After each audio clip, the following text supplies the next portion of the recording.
I'm sat on a bed talking to a laptop which is resting on top of a pet carrier, which is very on brand. You're right. He's fine. It's day whatever of quarantine. I hope everyone's doing all right and, you know, you're feeling okay. So considering most of us seem to have a little extra time on our hands these days, I thought it might be nice to show you a few of my animals, tell you a bit about them. I'm actually working together with my best friend and my regular partner in crime, Tiana, for this, and she'll be sharing her animal knowledge too. So we're going to be focusing on invertebrates, which, as you probably know, are just animals basically that don't have a backbone. Some are kind of soft and squidgy, very scientific words, trust me, like worms and jellyfish and stuff. Others have exoskeletons, which are kind of like hard suits of armor made out of a substance called chitin. So yeah, enough explaining, let's just jump into it. The first animal I want to show you is one of my absolute favourites, and I think definitely one of the most misunderstood and underrated invertebrates in the whole world. If you know me, you know I have a special place in my heart for like underappreciated animals. I'm looking at you, spiders. I'm looking at you, rats. I'm looking at you, bats. Don't get me started. It's a species that is hugely important in their natural environment because they are a detritivore and they recycle nutrients back into the food web. The Madagascan hissing cockroach, if I can get him in frame, this is awkward. So this is my little fella, his name is Cornwallis. If you get the reference, we're best friends straight away, that's just how that works. So there's this stigma surrounding cockroaches that they're all horrible, they're all pests, and that's just not the case. The vast majority don't ever bother humans, ever. The Madagascan hissing cockroach is one of the 99% of cockroach species that just doesn't bother people. They're super clean, much cleaner than humans. Often I'll just see him sitting, cleaning himself, and I've seen it with plenty of other cockroaches too, especially after they've been handled, because we're a lot dirtier than they are. I just said about cleaning. This is just really good timing. Good boy. Am I filthy? Their diet consists of pretty much everything. They're called detritivores, which means they eat decaying matter like fallen fruit, old vegetables, plant matter, that kind of thing. So the Madagascan hissing cockroach is found in Madagascar, obviously, on the forest floor, living among like the leaf litter, logs. They live in areas of high humidity, so I mist his enclosure every day to make sure that it stays nice and humid for him. So normally they live in large colonies. Now Cornwallis lives by himself at the moment. He's a bit of a bachelor. He used to live with a group of 3 other males, but I have lost them all. They were very old. He's doing really well. The lifespan of a Madagascan hissing cockroach kind of depends on who you ask or what source you're looking at. It's all very confusing. But the general consensus has them living anywhere between 2 to 5 years. Now, I've never known them to live that long, but stranger things have happened. This guy is at least 3 years old. I got him when he was at least 6 months because he was fully grown. And I've had him for about 2.5 years. They can get to between 2 to 3 inches long. This guy's kind of on the small side though. I'm not judging you, buddy. He's doing his best. He used to be really good at gripping onto my hand. Like I could turn my hand upside down and just move it about like this and he'd be fine. I'm not going to do that now. He's getting old. He's lost an antenna. He's lost one of his tarses, which are the last segment of the leg. So his grip is not what it used to be. Again, we're not judging. How can you not love these guys? I mean, look at him. Look at him go. Rock on, you funky little dude. This species is sexually dimorphic, which means that males and females look different. This is a male. He's got fairly large horns just here on this top section of his exoskeleton, which is called the pronotum. So yeah, males have these pronatal humps while females only have really, really small bumps or sometimes none at all. And the males use this for fighting each other. So just like think about a stag with their antlers, that kind of thing. So you've probably guessed from the name, but these guys can hiss. The males actually have 3 different kinds of hisses that we know about. So there's a courtship hiss. They also have an aggressive hiss that they use during combat with other males. And then they have a disturbance hiss. So he used to do his little disturbance hiss and have a little hissy fit. Oh my gosh. He used to do his disturbance hiss whenever I reached in to get him out of his enclosure, but he's well used to it now. He doesn't really mind. So they're able to make this hissing noise in a really cool way. Now those black bits on his side, there's one in each segment of his body. and they're called spiracles. So what's cool is that insects don't have lungs. They have like this network of tubes called tracheae. I'm going to put it on screen. I can spell it. I can't say it. Story of my life. The spiracles are there to help with the respiration. So they let oxygen into the tracheal tubes. The spiracles are also what's used to create that really cool hissing sound that gives these guys their name. They force air out through modified spiracles, and that generates the sharp hiss. I'm not going to show you his hiss because I don't want to intentionally bother him. If you want to look it up on YouTube, there's plenty of videos on there of Madagascan hissing cockroaches. Hissing. Cockroaches as a whole are hugely adaptable. They're found on every continent except for Antarctica, which is kind of wild. There's this myth that the only thing to survive a nuclear blast would be a cockroach. That's not true. I think they're about 10 times more resistant to radiation than we are. They still wouldn't survive a nuclear blast. Myth busted. Just overall, they're a really fantastic, misunderstood animal. I love them a lot. They're really fun to keep. They're very easy to handle. They're very gentle. They're very calm. I mean, you saw him. He didn't care about anything. Look at him. I hope that's kind of made you realise that cockroaches aren't all bad. They're not dirty. They're not horrible or pests or anything like that. They're actually really cool. Very important to their habitat. And yeah, if you weren't a big fan of them before, I hope I've at least changed your mind a little bit now. Now I'm going to throw it over to Tiana with the magic of video editing. Hey guys, so now we move on to a little gal with a lot of legs. For me, these guys are one of the most relaxing invert species and I could chill with them for hours. So this long gal here is Miss Sammy Diva McCrawley. She is a giant African millipede, and although she does have a lot of legs, contrary to popular belief, she does not have 1,000. She actually has closer to 400.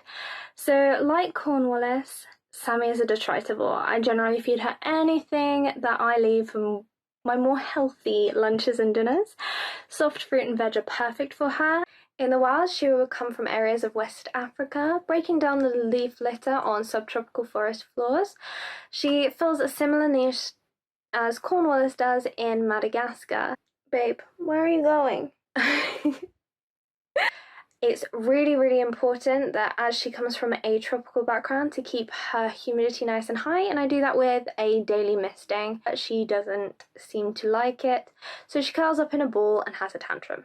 Giant African millipedes are actually nocturnal, so it's not often I see her up and about in waking hours. She does allow handling, as you can see, without complaining too much. She can't see very well at all and uses her little antenna to feel where she's going. Now she can be kept on her own or with different species of millipede, or even with some types of subtropical gecko. But this gal has a gal pad of her own. She is observing social distancing very nicely. This species of millipede can live 7 to 10 years in captivity. Sammy was almost fully grown when I got her, so we're actually unsure of her current age, but we think it to be around 4 or 5 years old. Now, her name is actually a reference to Scooby-Doo 2. She has the initials of the alias SD McCrawley that Scooby-Doo uses in the faux ghost scene. It's me, Shizzy McCreepy, and my brother SD McCrawley. We are in the house and ready to partay. Super niche reference there, but you know, why not? I've already mentioned that number of legs. Now, people usually get them mixed up with centipedes. The difference between these guys and centipedes are actually quite big. So the first thing is that every single little segment on her body has 2 pairs of legs, whereas on a centipede there is only 1.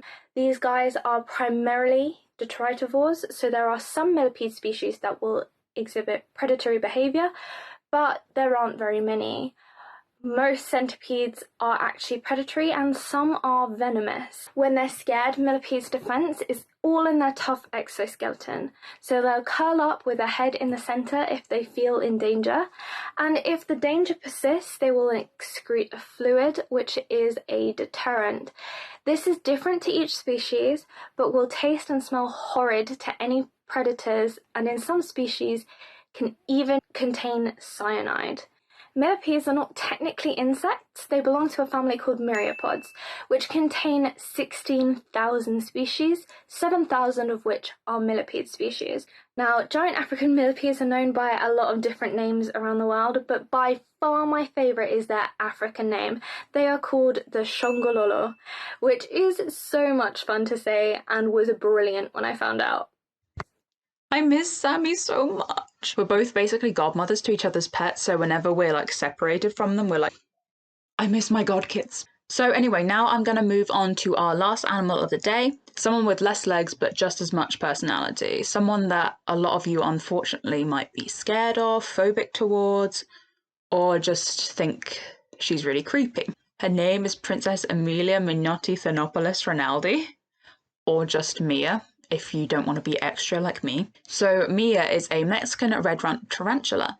I'm not going to show you her directly because she's not super big on being handled. Not to mention tarantulas are incredibly delicate, so instead I'm going to just dig out some old footage if I can, or maybe take some new stuff, and I'm just going to insert it in here as and when through, again, the magic of video editing.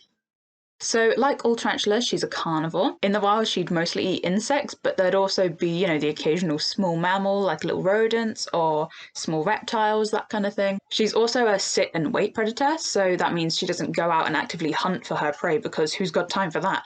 No, she just sits in her little burrow. She's fossorial. She sits in her little burrow, waits for something to go past, and she is incredibly fast when she needs to be. I mean, really fast, like, you know it's coming but you still jump that kind of fast. So she'll just reach out and grab whatever walks past if she thinks she can eat it.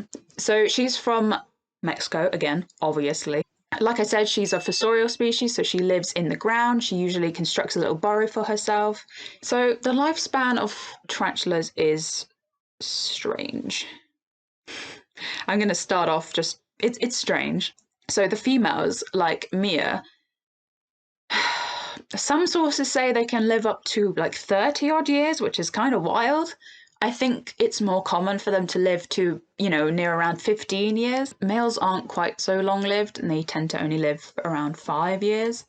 Their purpose is kind of just to reproduce and then often get eaten by the female orcs. Mia specifically is, she's a really special animal to me. She's really, I'm very fond of her. I'm very fond of all my animals, but I'm very fond of Mia.